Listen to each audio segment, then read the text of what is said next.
I know Jeremiah 29:11. I've heard it before. I've preached it before. And yet I still have days where I seem to argue with myself. I wake up in the morning and I have these conversations with myself, and before I realize it, there's an argument going back and forth inside my head.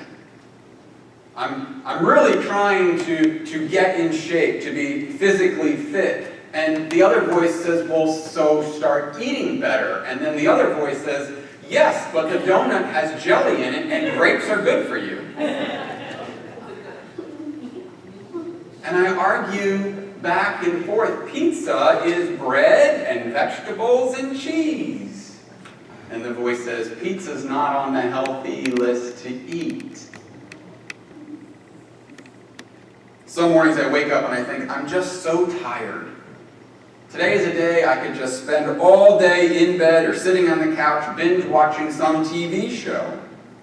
And the other voice says, well, you really should start exercising. And then I respond back in my argument with the greatest logic ever. I exercised last month and I still don't feel better.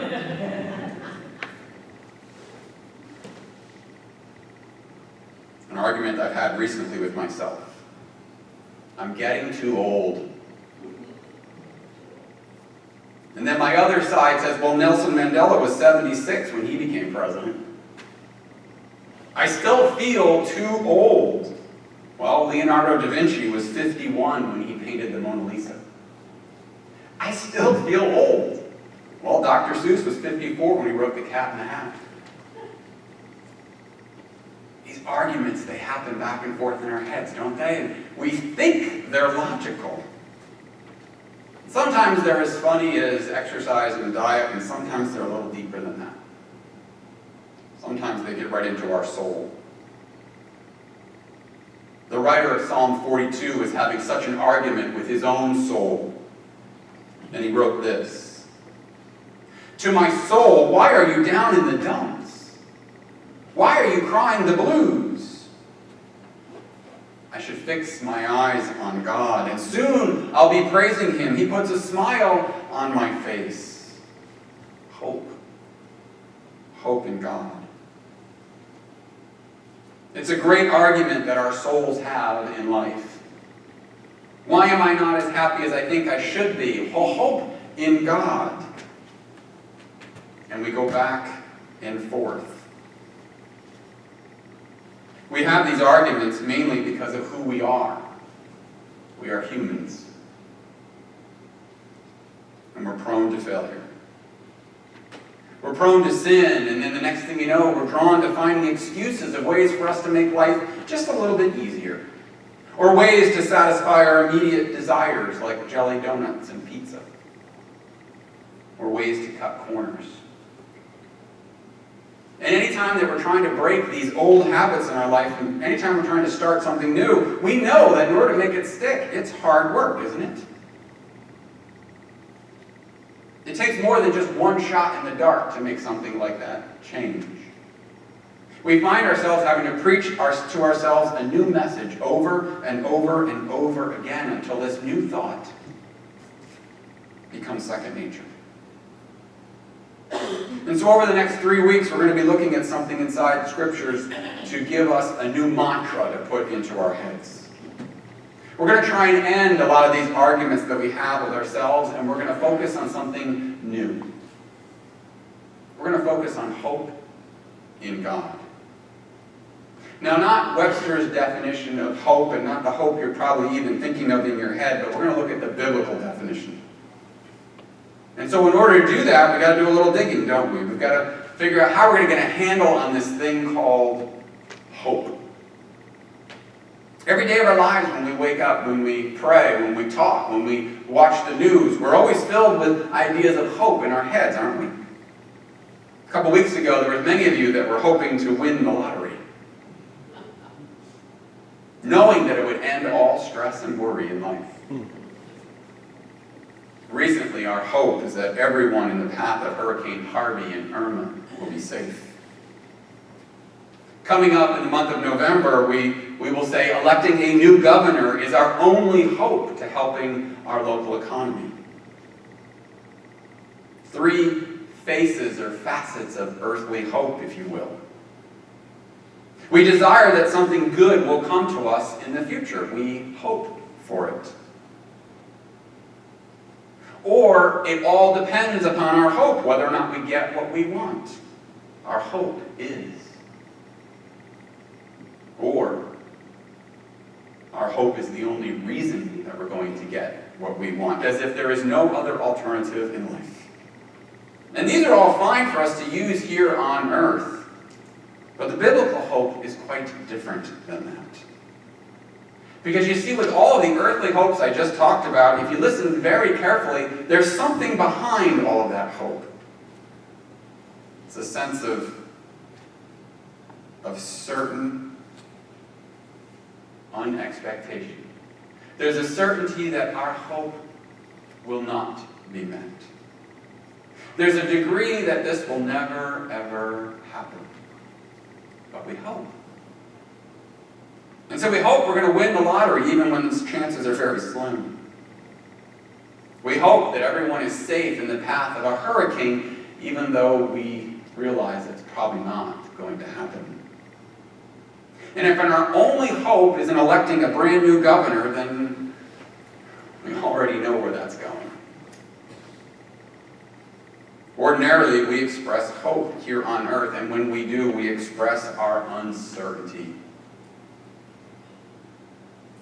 But the biblical narrative of hope is different. It's almost what I would call opposite to that. Not opposite in the sense of hoping for good or hoping for bad, but in the opposite that the biblical hope contains a confident expectation. It means that we are confident in that something is going to happen good in the future.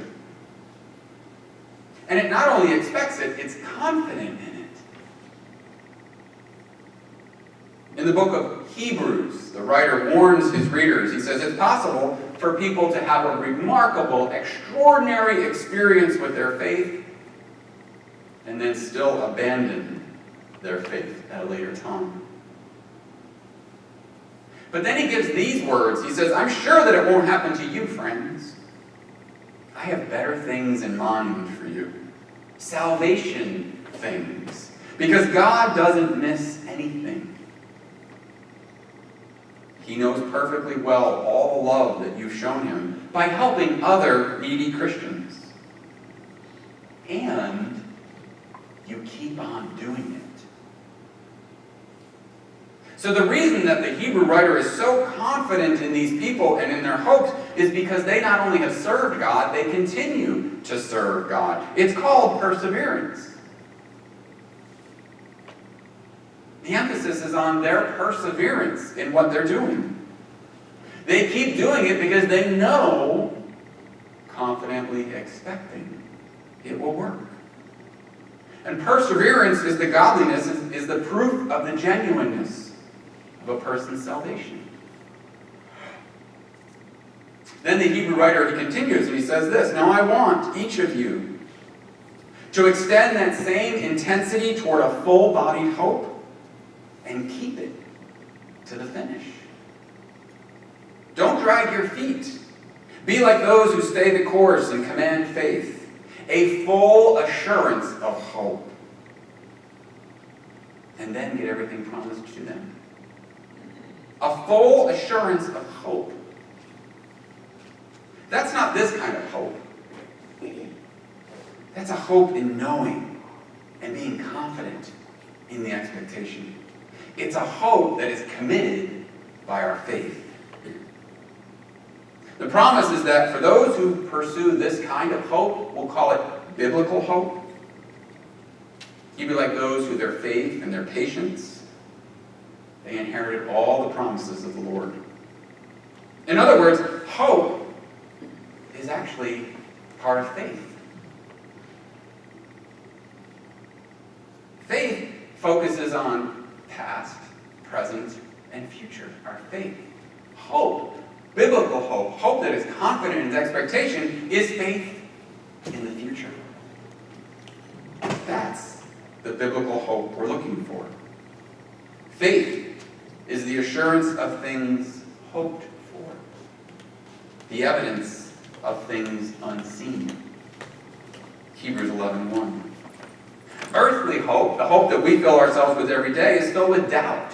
It's filled with insecurities. It's filled with questions and uncertainty. But biblical faith is confident expectation and a desire for good things in the future. It's like the hope of a newly married couple on the day of their wedding. They're not hoping that they'll end in divorce. They don't even think that's a possibility. They're confident that there will be a lifetime spent together. So now the Apostle Paul takes this idea of biblical hope that he is very familiar with, and he expands on it as he writes a letter to the church in Ephesus. He says, there is one body and one Spirit, just as you were called to the one hope of your calling.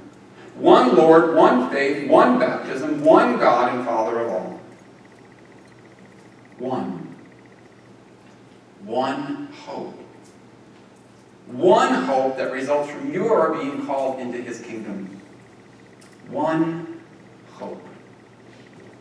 One confident expectation of something that we desire good to happen in the future. Christians have the same hope, the same expectations. And Paul says, therefore, we should all be one. He's using biblical hope and our confident expectation in one true thing to bring us all together. Christians should be looking forward to the same hope, the same heaven, the same happiness beyond the grave. The difference is that here on earth, we tend to hope for things that will put other people either behind us or beside us or forget about us, don't we? Two people can't hope for the same office with the corner window. Two people can't hope to receive the same things from the same people. Two people can't hope to marry the same person. There's always a winner and a loser. And the consequences of hope being met or unmet result in jealousy, contention, anger, stress, and conflict. Because only one can obtain that hope. But the biblical hope is so different because it involves the crown of life. And that it is open to all who believe. And that all can share in the one hope. The one hope of dwelling in the same heaven. As Christians, our one hope, our true hope, unites us. The hope brings us together. And through that hope, we're then invited to answer Jesus' call upon our feet and our hands in this world. We hope for the redemption of the body and the perfection of the spirit. And you know, each and every one of us has already been made in God's image. And so therefore, we are no longer individuals. We are family. We are brothers and sisters, united in the power of the same hope. And we're all called to do good, and we're all called to be good. Earthly hope is filled with doubt and insecurity. Biblical hope is filled with a confident expectation. Earthly hope is divisive, and it's destructive, and it's filled with disappointment. But for Christians, there is one biblical hope. Hope to promote union and hope for redemption of the body and the perfection of the spirit. Now, because we are brothers and sisters in the world, it means that we are gathered together. And that God's hope is not to us individually, but to us as a community. There used to be a little town in the state of Maine called Flagstaff. Flagstaff is no longer there today. You see, it was decided that they would build a dam, and there would be a large lake that would then come from this dam, and that would create tourists and all sorts of wonderful things. But the problem was, Flagstaff, Maine sat in the way. Homes and stores and gas stations and all the other things that we think about when it comes to our small towns And so the decision was made to build the dam, and as that decision was made, the town started to deteriorate. All of the improvements to the buildings and to the roads, they had all stopped. What's the use of painting a house if it's going to be flooded someday? Why repair anything when the whole village was going to be gone? So week by week and month by month, the village began to deteriorate. They say it went to seed, and it disappeared. He said the anguish that was covered in this newspaper article, the people there, they felt like, why should we even bother? Where there is no faith or hope in the future, there is no power in the present. Our biblical hope gives us power in the present. Power to work diligently for the redemption of the whole world. So what is hope? Hope is a confident expectation for the desires for the redemption of the world, all to God. We have one hope, and that hope is eternal life. Amen.